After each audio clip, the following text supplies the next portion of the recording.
Estamos ya de regreso y el tema planteado es el tema petrolero. Y en este tema petrolero, el tema de la refinería de Esmeraldas.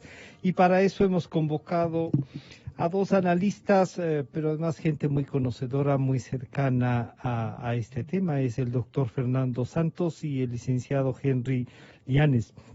A los dos, muchas gracias por atendernos. Doctor Fernando Santos, el decreto del presidente de la República dice que autoriza trabajar para que la administración de la refinería de Esmeraldas, o no solo su administración, también digamos, que la lleve adelante, digamos, hacia esta refinería, es posible. ¿Cómo observa usted esta propuesta y este decreto? ¿Qué límites tiene? Se ha dicho, no es una privatización. Entonces, ¿cómo entendemos? Bienvenido, buenos días. Francisco, buenos días para mi buen amigo Henry y su audiencia. Mire, Francisco, esta es una noticia histórica. Es la mejor noticia en el campo económico en los últimos 20 años en el sector petrolero. Desde que se autorizó el OCP en el año 2001, una inversión de 1.300 millones de dólares, que salvó la dolarización y permitió que la economía crezca. No ha habido una noticia tan buena como esta, que significa que va a venir una inversión de más de 2.000 millones de dólares para mejorar la refinería de Esmeraldas. ¿Alguien podría decir otros 2.000 millones más? Perfecta la pregunta, Francisco. La diferencia es que estos 2.000 millones más son del bolsillo del inversionista, a su cuenta y riesgo, como dice el decreto, no plata del Estado, cero plata del Estado, porque obviamente si fuera inversión del Estado yo me preocuparía. Este es 100% privada, ni un Estado, ni un centavo del Estado. Esa es la bondad de este decreto. Mire, Francisco, yo que estoy, y como trabajé en la OPEP, estoy en el campo internacional de los hidrocarburos, he recibido un montón de llamadas de Estados Unidos, de México, de Europa, amigos de Brasil, felicitándole al Ecuador por esta enorme inversión, este enorme paso, que ya vamos a hablar cómo mejora la refinería. Pero ¿qué nos está pasando dentro del país? Hemos tomado burundanga, como se dice, seguimos nada. Esa sucesión de malas noticias, la corrupción, los hospitales, los carnés de discapacitados, como que nos han anestesiado. Yo no he visto una explosión de júbilo como debería haber en la comunidad sensata del país. Es una gran noticia. Más bien genera recelos y cuánto será esto que nos va a costar. Y claro, jugaron con la fe pública, doctor Santos.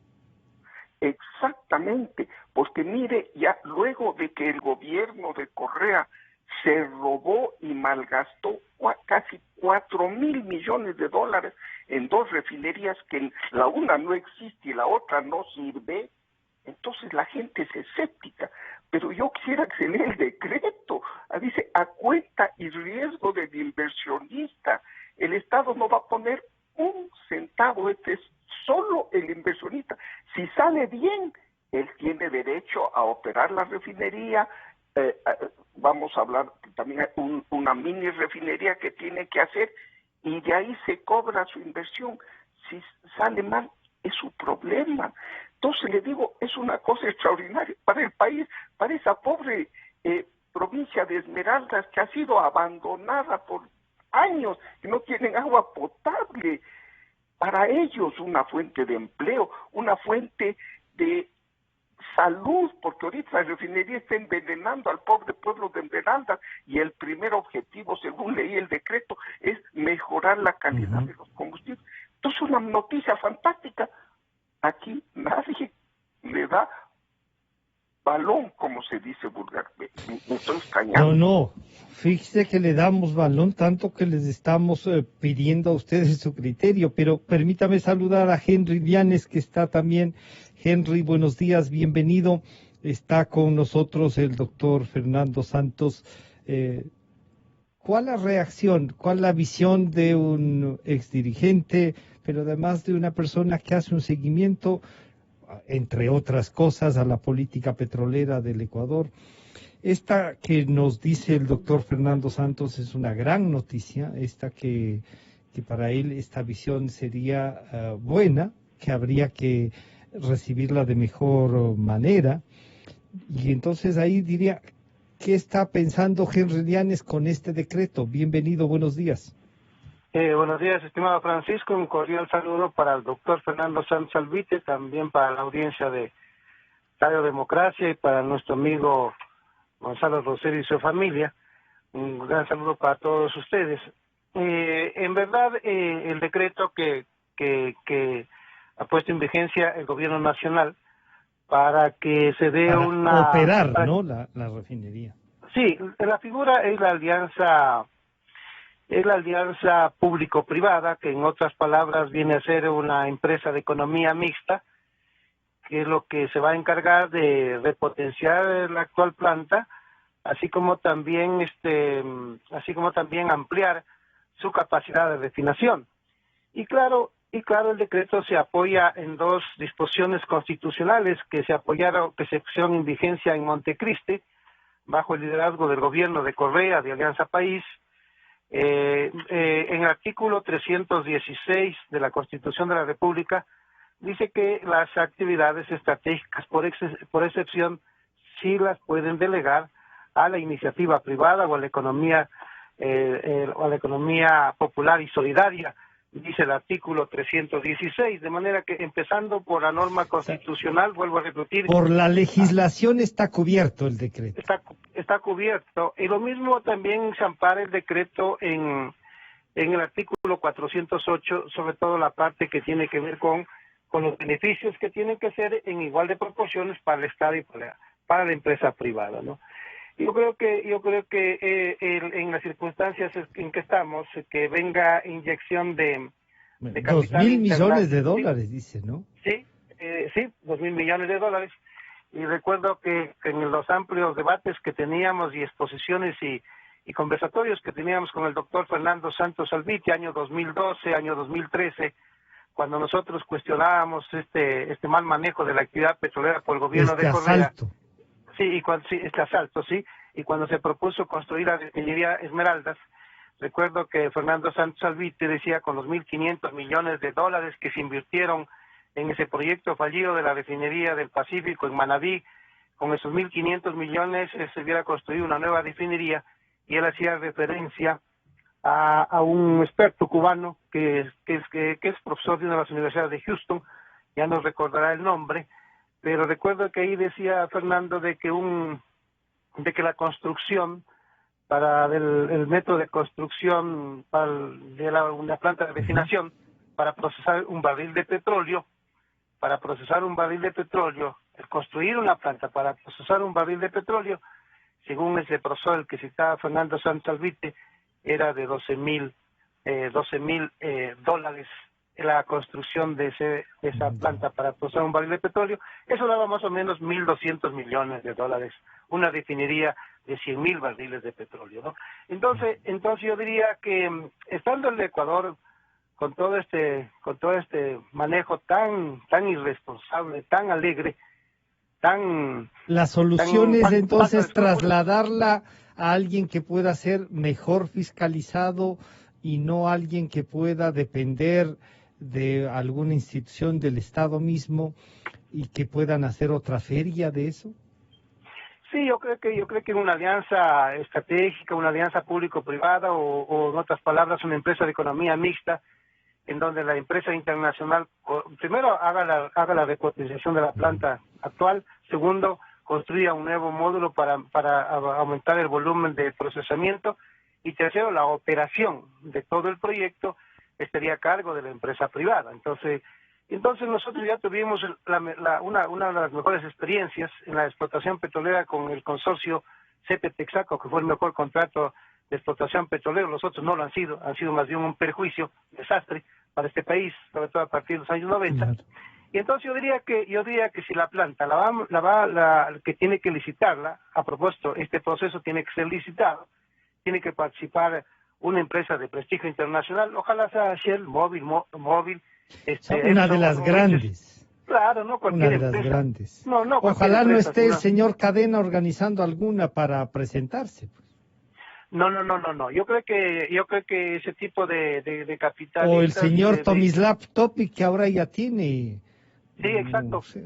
No, ni ninguna de esos capitales golondrinas o de esos capitales que turbios, ¿no? Que no les gusta hacer bien las cosas, que les gusta hacer inversiones por debajo de la mesa.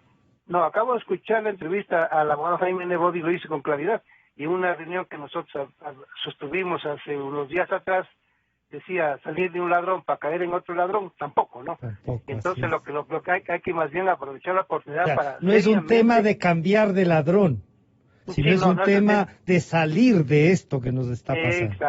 Exacto, Francisco. Doctor Así que Santos, Henry, yo quiero para que compartan, primero le voy a pedir que a lo mejor sí recuerda él el nombre de este profesor cubano que nos decías, pero le voy entonces a pedir al doctor Fernando Santos que nos diga a qué se puede convocar con este decreto y qué empresas deberían ser convocadas, no sé, ser invitadas, para no caer en estos tránsfugas que se llevan y vienen a esquilmarnos, doctor Santos.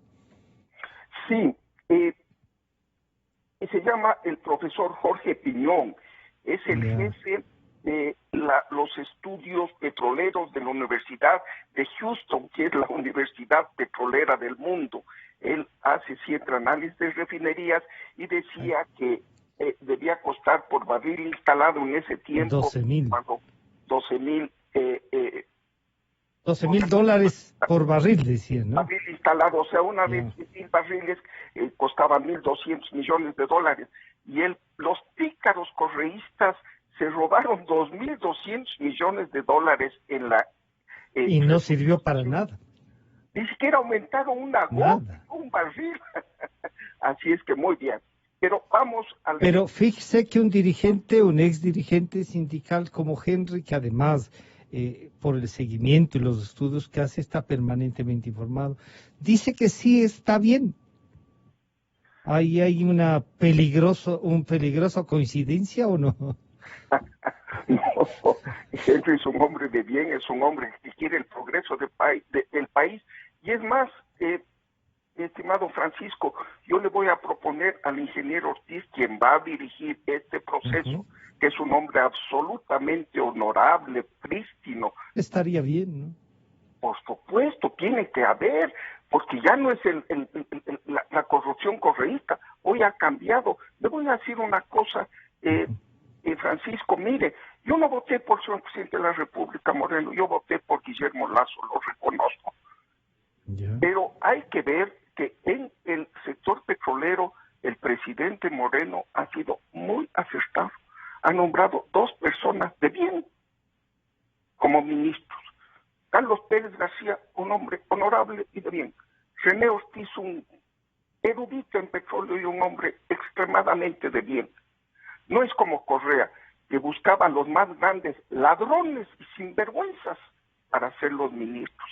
Hay que reconocerle el mérito del presidente Moreno. Y repito, le voy a sugerir al ingeniero Ortiz, que es un hombre muy abierto, que esté Henry.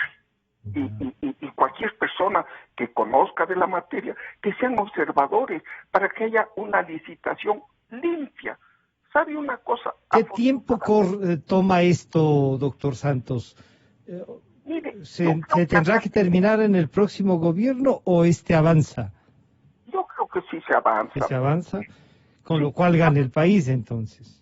Gana el país, porque ya están los estudios hechos, habría que sacar las bases de licitación. Petroecuador tiene este proyecto desde hace algún tiempo, porque la refinería está en pésimo estado, recontra pésimo para usar un adjetivo que me entienda la ciudadanía. Entonces ya te han hecho los estudios, habrá que invitar en 90 días a compañías y afortunadamente en el mundo ya no se construyen muchas refinerías porque estas fuentes alternas de energía están tomando más importancia, la eólica, la solar, el mismo gas natural. Entonces hay compañías que durante décadas han hecho refinerías que están más o menos sin trabajo, y ver un proyecto de 2.500 millones de dólares sí les es atractivo.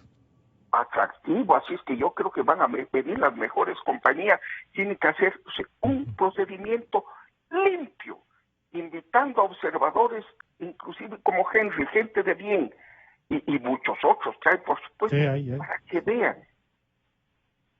¿Usted diría entonces que este proceso puede avanzar? El ministro Ortiz nos planteará la garantía de que las empresas puedan cumplir con lo que van a contratar.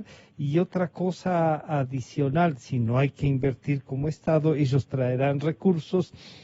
No es esta la joya de la corona, como se decía del Sacha y eso, no es ni parte de del cofre de las joyas, doctor Santos. ¿Sabe cómo le llaman a esta? La reina de la chatarra. Claro.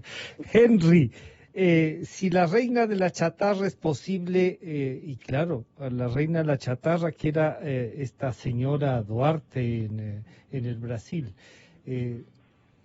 bueno, uno diría, ella transformó la chatarra en gran negocio. ¿Eso es lo que nos están planteando, Henry, con este decreto? Yo diría que el mantener el manejo de la industria petrolera como se la ha venido manejando realmente es hacerles coro a quienes se han llevado la plata, a quienes están acostumbrados a hacer mantenimiento cada 24 horas a la planta de la refinería Esmeraldas, y eso tiene un costo, a quienes le venden equipos a la refinería de Esmeraldas, y ese es un beneficio para esos sectores, y se han enriquecido, se han llenado los bolsillos de plata, ¿no? Entonces el discurso nuestro, que lo mantuvimos con buena intención en los años 90, de que era necesario que el Estado intervenga, pero partíamos de un criterio de que todos quienes estaban hecho cargo del manejo del Estado, bien. Sí, iban a hacer las cosas bien, iban a actuar con responsabilidad, con honestidad, rindiendo cuentas, actuando con amor, con solidaridad para con el país, uno siendo cada vez más exigente, siendo líder en el manejo de la industria, pero la enorme frustración vino cuando ya asumió Correa y viendo el contexto internacional. Entonces dije yo, el seguir manteniendo el mismo discurso es para, como digo, hacerles coro, para beneficiarlos a una serie de tránsfugas que dicen que intervenga el Estado, que siempre intervenga el Estado. Entonces yo dije, no, esto no puede ser, esto es realmente una posición inaceptable. Que el Estado deje de ser empresario, como dicen algunos. Sí, yo creo que sí. El Estado debe regular, controlar, planificar, hacer bien las cosas en temas de manejo de justicia. Una pregunta ahí, Henry. No estamos ya un poco a destiempo, pero claro, nunca, si no se hace tampoco vale la pena. Pero estamos saliendo y el doctor Santos ha reconocido de que hay otra producción de energías que prioriza el mundo. Y por eso es posible que entonces sí puedan venir las grandes empresas. ¿Tienes también ese pálpito y que todavía es oportuno hacerlo? Sí, yo creo que el mundo va a ir a la energía fotovoltaica por los impactos que ha generado los hidrocarburos que han dañado el medio ambiente. Entonces hay una tendencia muy fuerte, pero eso creo que estará consolidándose en 20, 30 años. Hasta tanto hay que extraer el crudo de la Amazonía, hay que procesarlo, y además en el caso del crudo de la Amazonía, mire, querido Francisco y Fernando y audiencia, sucede que el gobierno anterior, con el gobierno de Moreno, desde el año 2007 al 2019, han importado 49.000 millones de dólares solo en 3 tipos de combustibles, en la gasolina, en el diésel y en el gas. No están incluidos allí otros valores como el fuel y el fuel, el gas, los lubricantes, los productos sintéticos que los importa la empresa privada. Si nosotros hubiésemos tenido visión, hubiésemos construido una refinería para más bien abastecer el mercado nacional con productos nacionales y los saldos exportarlos hacia el Caribe, hacia Chile, hacia Perú, hacia Paraguay, en fin, pero no se tuvo esa visión y nos jalamos desde los años 70 acá, 50 años prácticamente de haber desperdiciado ese mercado. Solo siendo productores de materia prima y no de productos terminados, ¿no? Así es, y luego sucede que en dolarización, al no cuidar el dólar y a seguirlo sacando para importar combustible, lo estamos descapitalizando al Ecuador, estamos afectando el ahorro interno. Entonces hay que hacer cambios estructurales en donde como digo, la Constitución, el artículo 316 y el 408 abre ese espacio. Y entonces yo digo, hay que ir con inteligencia, con moderación, donde tengamos que ir a empresas de economía mixta, hay que hacerlo, a las alianzas públicas o privadas hay que hacerlo, y donde se tenga que concesionar, muy bien, se tenga que concesionar aplicando el 408, la empresa privada debe pagar los impuestos y las utilidades a los trabajadores de la parte que le corresponde a ella, y el Estado recibir su 50% más en su condición accionista. ¿Qué debemos esperar de aquí en adelante? ¿Qué vamos a hacer? ¿Cuál es el rol del Estado de aquí en adelante? El Estado tiene que ser accionista. Ya tuvimos una buena experiencia en el consorcio CP-Texaco. El Estado fue accionista, y Texaco fue la que participó de acciones. 37.5 en acciones fue la que operó los campos petroleros. Y déjenme decirle lo siguiente, en 20 años en los 20 años de explotación petrolera, el costo promedio de producción del barril de petróleo con el consorcio CP-Texaco fue de $3 y el precio de venta fue de $20. ¿Cuánto le quedó al país? Le quedó al país $17 por barril, el 85% en producción, más los impuestos.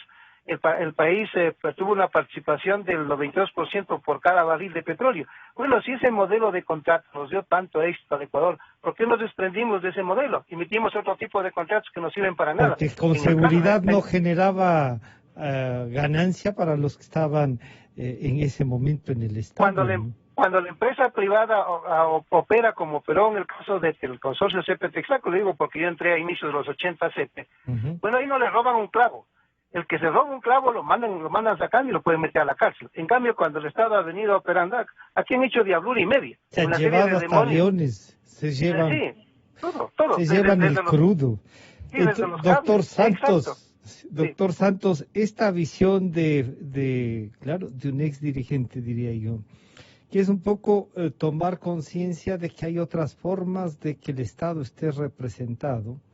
Yo creo que el Estado debe tener una presencia, y una presencia que le garantice al ciudadano ser beneficiario de eso. ¿Usted cree que este decreto, esta apertura que se está hablando, tienen estas garantías? Sí, discúlpeme que esté con las dudas. Ha pasado tanto, o sea, se llevan hasta con carnets gente que uno no piensa que podía estar en eso.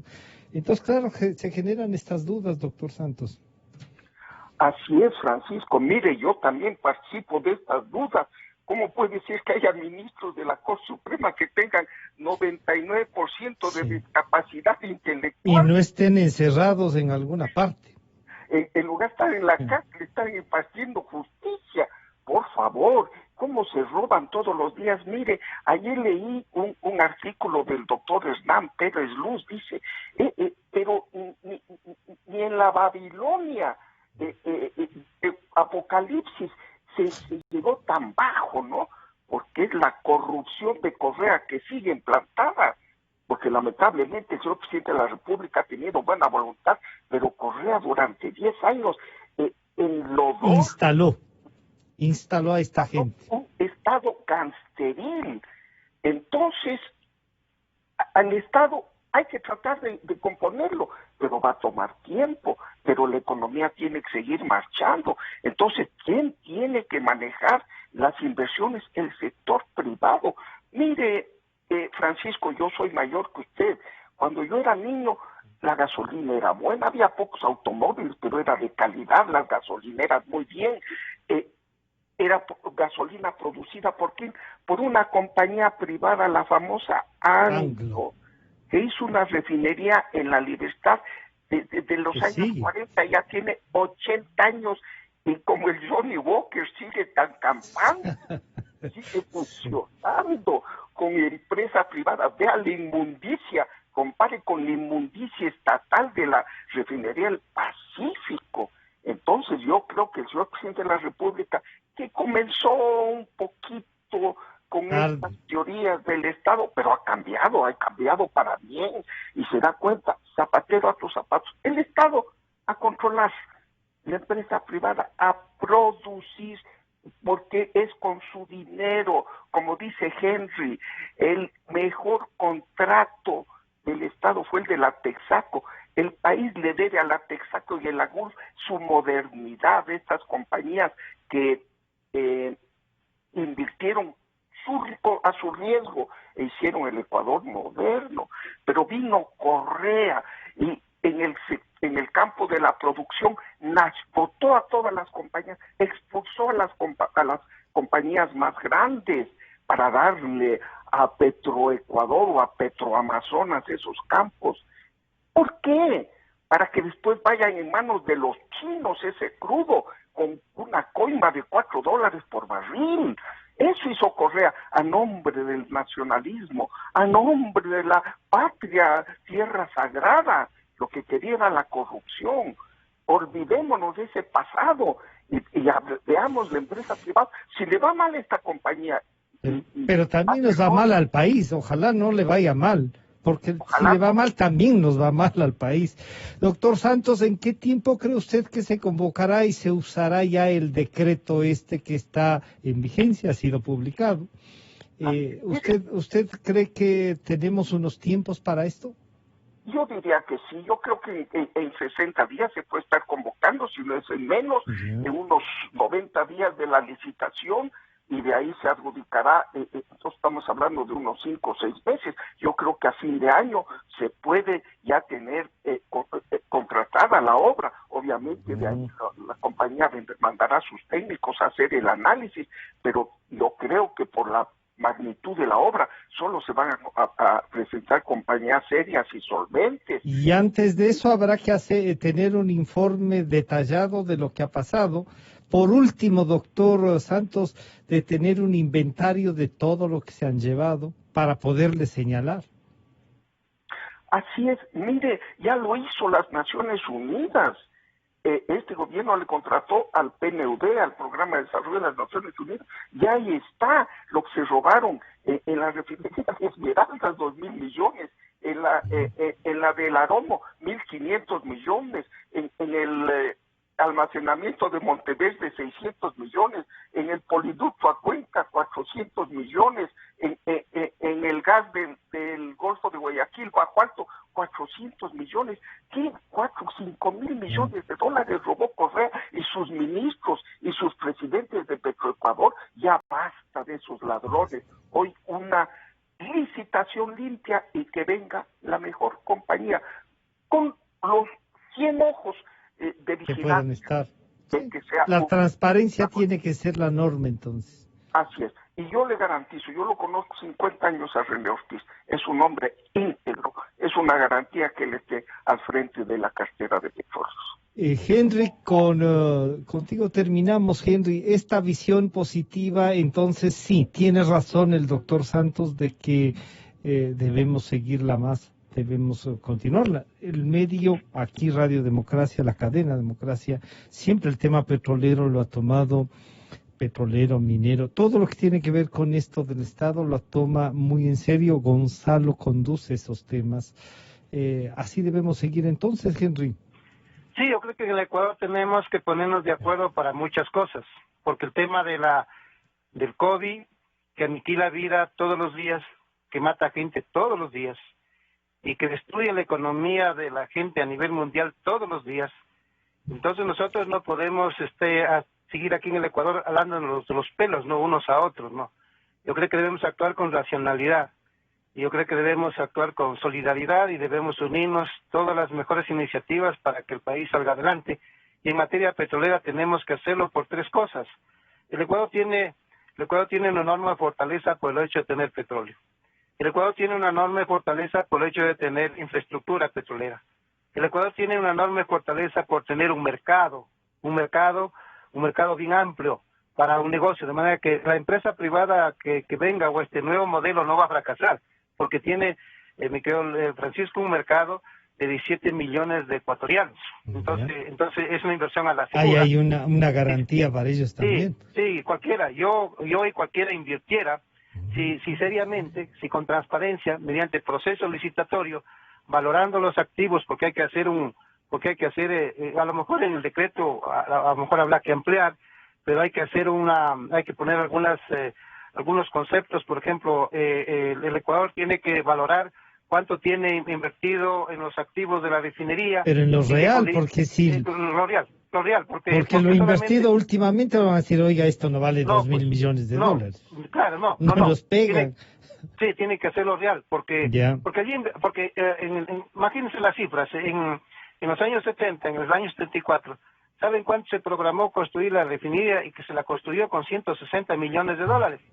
Vino el gobierno del ingeniero Febres Cordero en el año 87, se la amplió de 55.000 barriles a 90.000, y eso costó 114 millones de dólares. Miren la cifra, ¿no?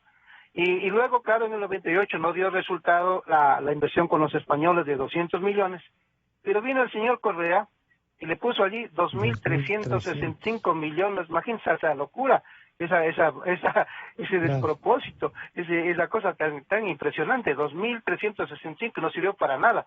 Entonces también hay que poner en el decreto, esa valoración, entonces. Sí, estando Fernando Santos, también un hombre con quien yo siempre le guardo el mayor de los respetos y consideración.